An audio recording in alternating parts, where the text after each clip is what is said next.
Olá, pessoal, sejam bem-vindos a mais uma aula do quadro Residência Lá Vou Eu. E o episódio de hoje será sobre como estudar para diferentes processos seletivos de residência em nutrição. Meu nome é Aline, eu estou aqui hoje com a Karina, nós fazemos parte da Nutrição em Foco, com parceria com a Plenitude Educação, e ensinamos nutricionistas a passarem na prova de residência em nutrição. E hoje nós falaremos como vocês podem estudar para diferentes processos seletivos de residência. Para começar, é importante que vocês façam uma priorização de especialidades. É um desafio vocês conseguirem estudar para diferentes processos seletivos, porque muitas vezes são de especialidades completamente diferentes. Então, nós trouxemos algumas dicas de como vocês podem priorizar e escolher um pouco melhor essas especialidades também. É importante que vocês levem em conta quais são os interesses de vocês hoje, né? Então, quais são as áreas de atuação que vocês mais se identificam, mas também é importante que vocês tenham uma visão de longo prazo. Como vocês se imaginam daqui a alguns anos, atuando em qual área? Porque dessa maneira vocês começam a pensar, então, quais são as especialidades que fazem mais sentido, tanto olhando para o momento atual, quanto olhando para o futuro. Um outro ponto que é importante vocês considerarem nessa escolha são as habilidades que vocês possuem, as competências. Quais são as áreas que vocês têm mais afinidade, mas que vocês também têm um pouco mais de familiaridade, facilidade em relação aos conteúdos, porque isso pode ajudar nessa escolha também. Outro aspecto que vocês precisam levar em consideração é o mercado de trabalho para as diferentes áreas de atuação do nutricionista. Então, considerem qual é a demanda para essas áreas que vocês estão almejando e se o mercado de trabalho ele está favorável para essa área, ele está um pouquinho mais saturado, porque é uma das maneiras de vocês conseguirem escolher pelo menos 3 principais áreas de atuação. Outra forma que pode ajudar nesse processo é vocês ouvirem conselhos de profissionais que já estão na área ou de colegas, né, que também conhecem vocês, sabem das habilidades que vocês possuem. É uma das maneiras de vocês escolherem as especialidades para depois seguir com os estudos de acordo com essa escolha inicial.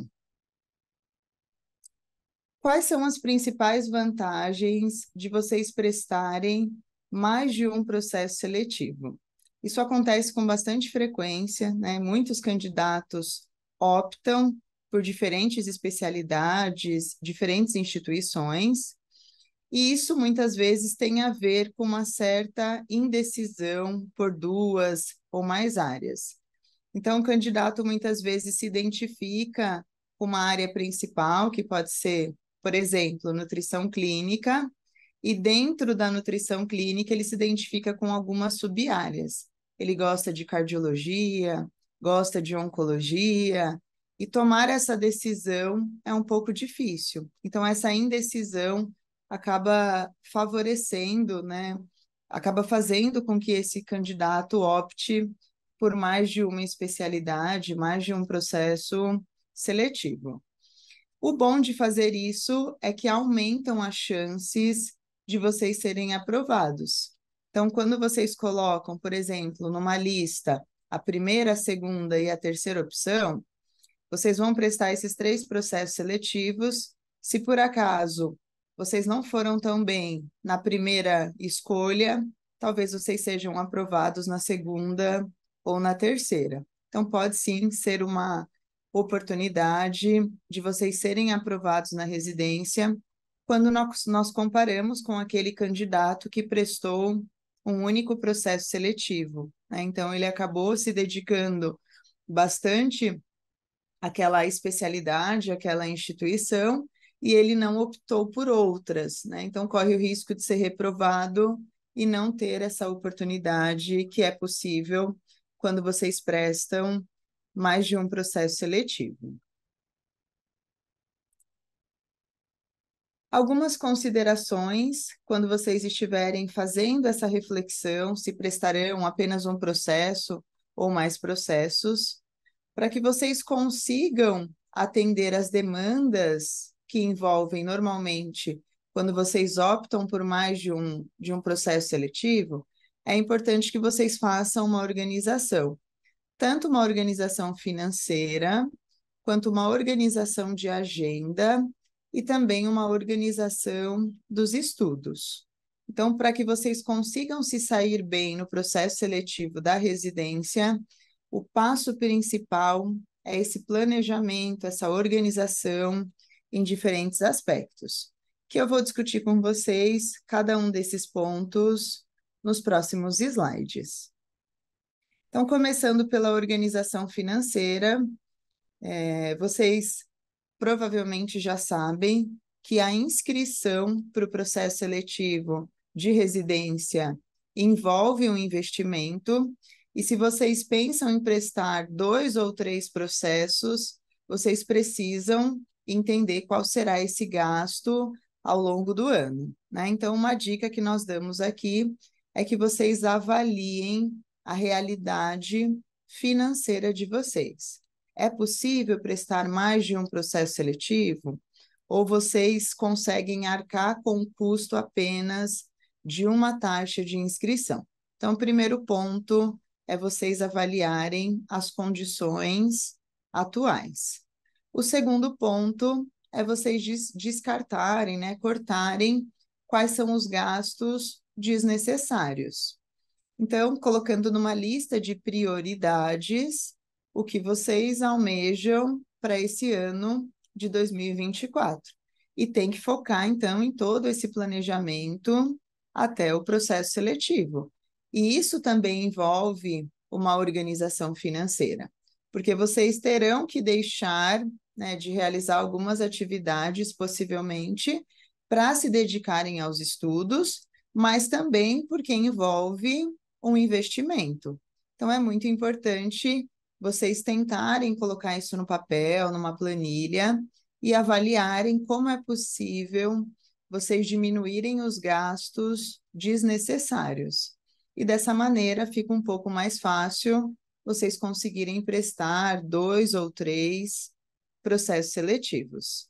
E por último, é importante que vocês façam um planejamento, que envolve não apenas esse aspecto financeiro, mas também um planejamento em relação à agenda e à organização dos estudos. Então, uma palavra-chave nesse processo é o planejamento da vida de vocês, considerando diferentes aspectos para que vocês sejam aprovados na residência em nutrição. E um outro ponto que é tão importante quanto organizar as condições, né, o aspecto financeiro, é a organização da agenda de vocês.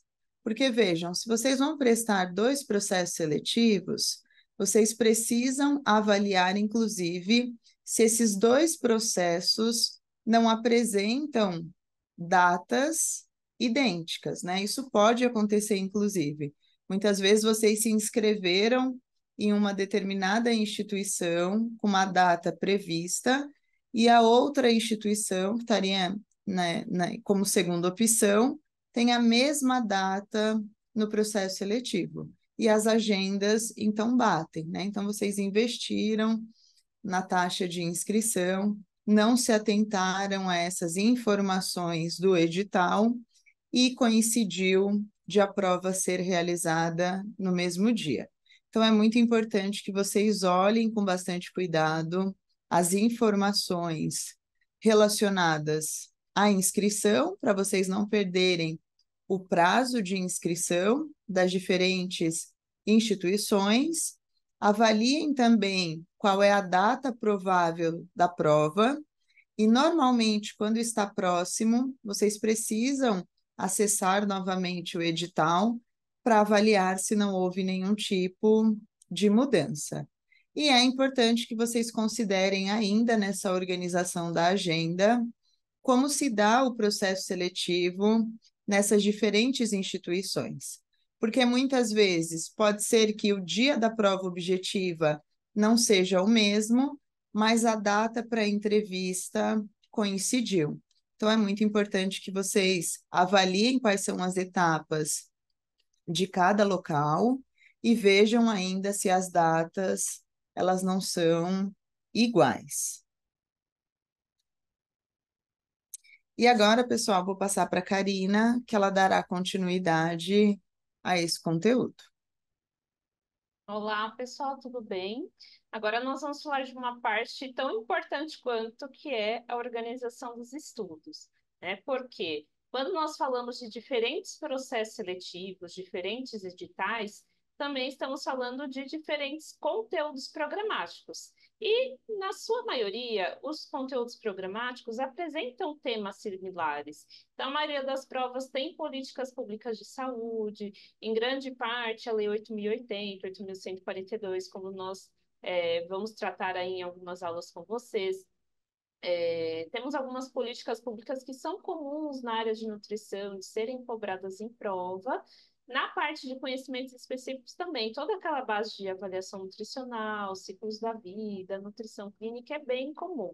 Porém, nós também podemos encontrar entre esses editais alguns conteúdos divergentes. Então, eu vou dar um exemplo aqui. Até algum tempo atrás, a prova da Unifesp incluía vários documentos relacionados a algumas políticas de saúde, da população de rua, população LGBTQIA+, e eram conteúdos que não eram comumente cobrados em outras bancas.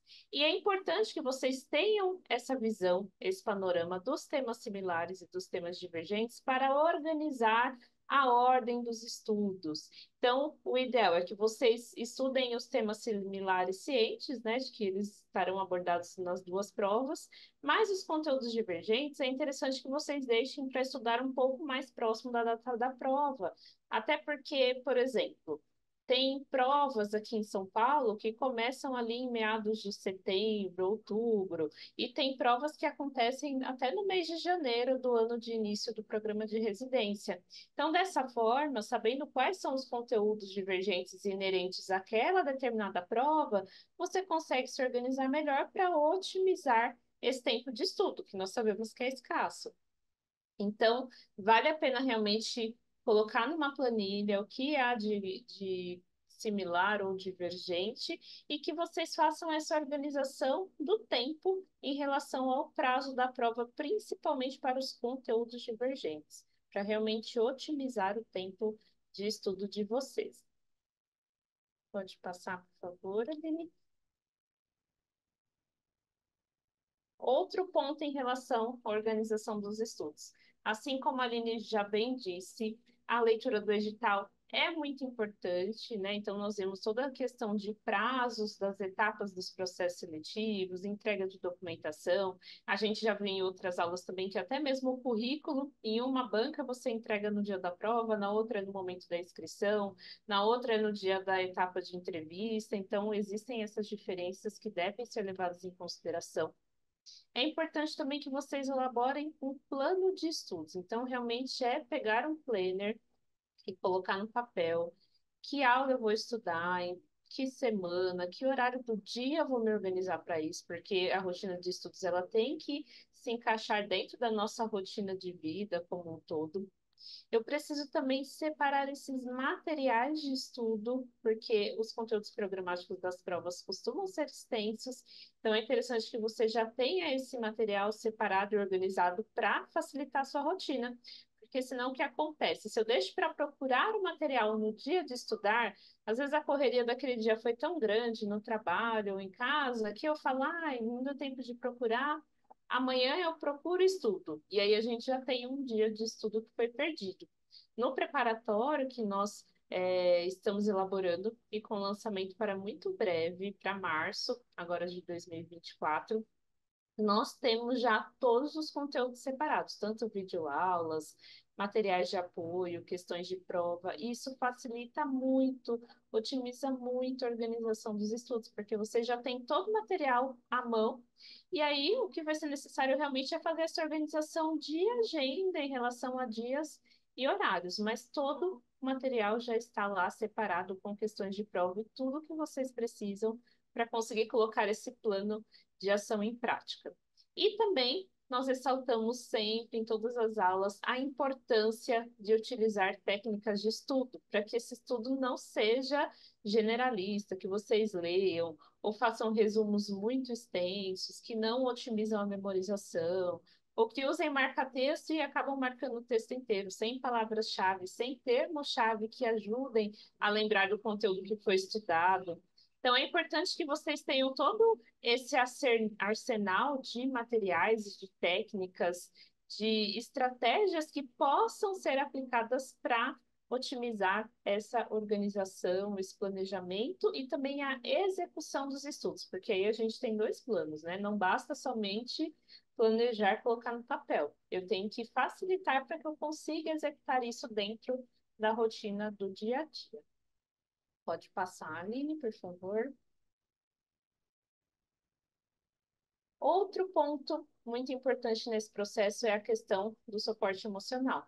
Nós sabemos que esse período de estudos para residência, ele demanda muito do nosso emocional, porque nós temos que ter tempo, ter uma organização de rotina para conseguir colocar esses estudos em prática. Nós temos variações do nosso humor aí ao longo do tempo, às vezes estou passando por um problema pessoal, um problema do trabalho que impacta no emocional, e tudo isso vai interferir na nossa rotina de estudos. Muitas vezes eu faço minha programação lá, eu vou estudar todos os dias, 6 dias por semana, mas de repente, numa semana específica, acontece um problema, eu não consigo colocar aquela rotina de estudos que foi planejada em prática. E por isso que é importante ter o suporte emocional, porque a gente sabe que a nossa vida não é uma linha reta e sem curvas, né? Existem contratempos aí e a gente acaba muitas vezes não tendo controle sobre tudo. Então é importante que vocês tenham uma rede de apoio, pode ser com familiares, com amigos, que saibam, né, pelo momento que você está passando de preparatório, toda a exigência que esse momento traz, e que possam ser compreensivos com vocês em determinados momentos, né? Tanto ajudando-os em determinadas atividades e também respeitando muitas vezes um dia que você de repente não vai poder participar de uma atividade que você gostaria e vai ter que dedicar esse tempo para o estudo. Eventualmente, esses momentos podem acontecer e é importante ter pessoas por perto que entendam esse momento e que nos deem apoio até mesmo para uma conversa, né? Naquele dia que a gente não está muito bem, precisa desabafar, colocar para fora. É bom ter pessoas de confiança e que saibam também te dar as palavras corretas aí, que sabem dos seus objetivos, dos seus sonhos e que vão realmente te ajudar. Outro ponto importante, o apoio profissional. Porque, como a Aline disse, nessa fase a gente muitas vezes almeja uma área de atuação, mas às vezes não conhece muito bem na prática como aquela área funciona. Surgem muitas dúvidas durante esse preparatório para residência, principalmente nas etapas que vão além da prova objetiva, né? Como que eu tenho que elaborar meu currículo? Como eu devo me portar numa entrevista, o que costumam perguntar numa entrevista de processo seletivo de residência, e ter contato com profissionais que já passaram por esse processo, tanto como candidatos ou como avaliadores de banca, que já têm essa trajetória profissional bem estabelecida, eles podem também trazer esse apoio para que vocês consigam percorrer todo esse processo, toda essa trajetória com maior tranquilidade. Outro ponto também, pessoal, é o autocuidado. A gente sabe que a rotina de estudos é importante, que ela tem que ter uma frequência boa em relação a tempo e dias da semana.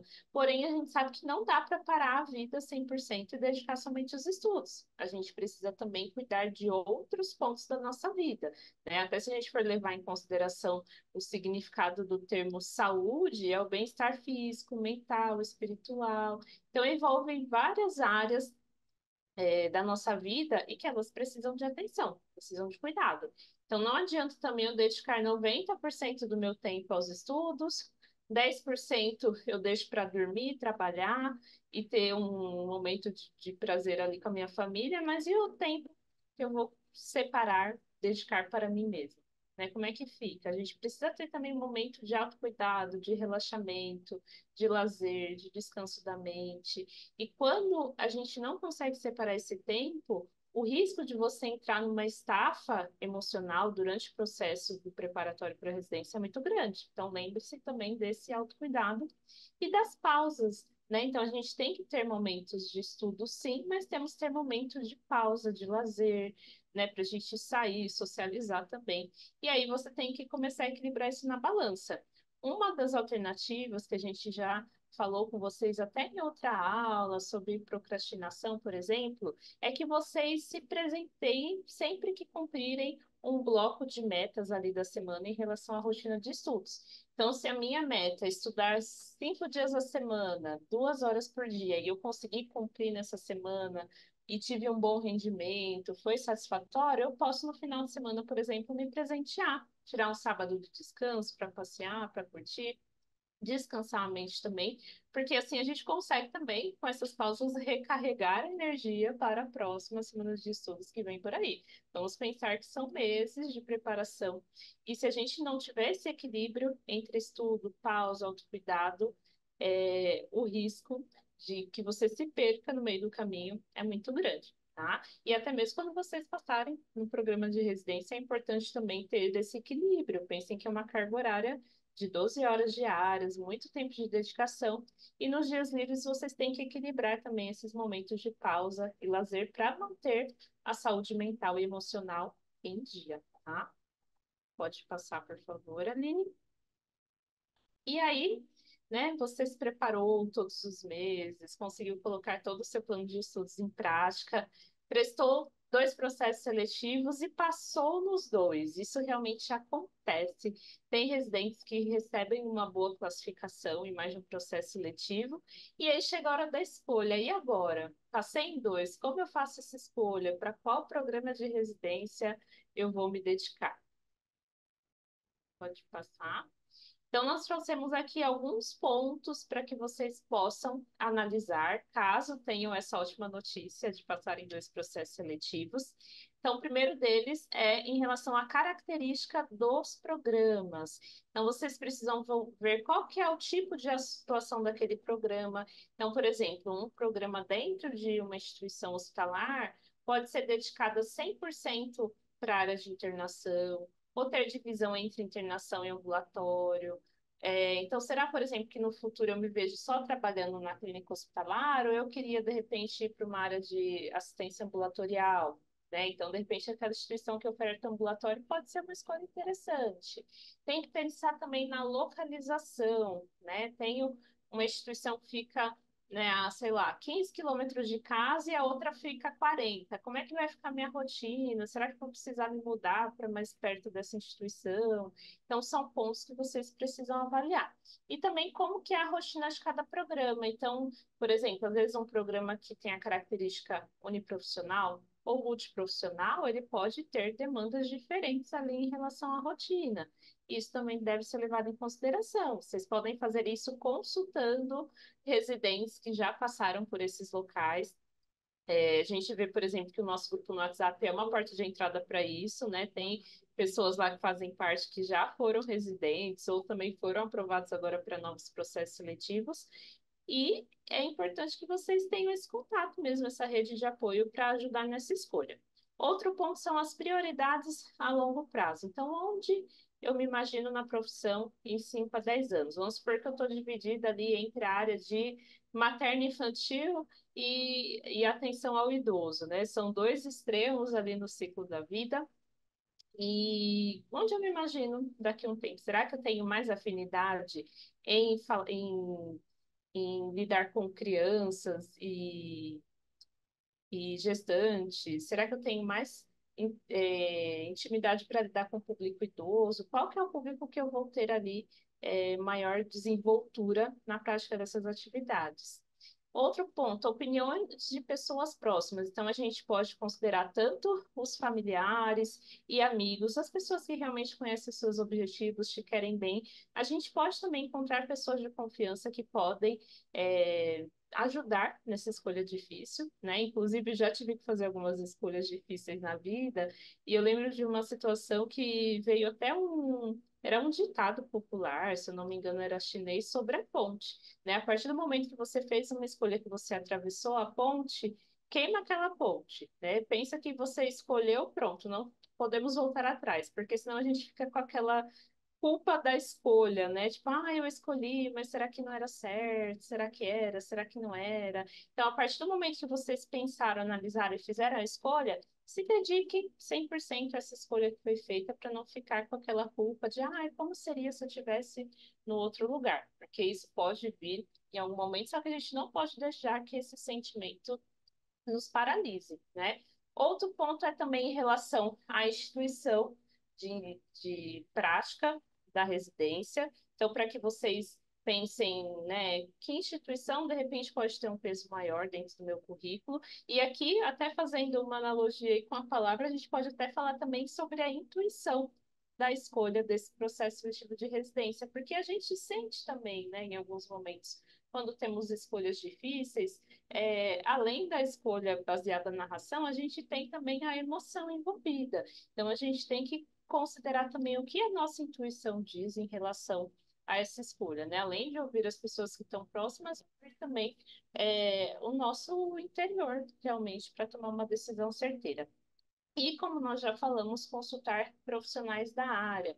Então, no exemplo que eu dei de nutrição materno-infantil ou nutrição do idoso, consultar profissionais que já trabalham nessas duas áreas, entender um pouquinho como é a rotina, como é a prática, porque às vezes é diferente do que a gente está idealizando. Então, essa conversa franca, ela pode trazer também um panorama mais realista de como é essa atuação e ajudar vocês dentro dessa escolha, tá? E esperamos que tenhamos muitas notícias aí esse ano de candidatos que têm que fazer essa escolha por mais de um programa de residência.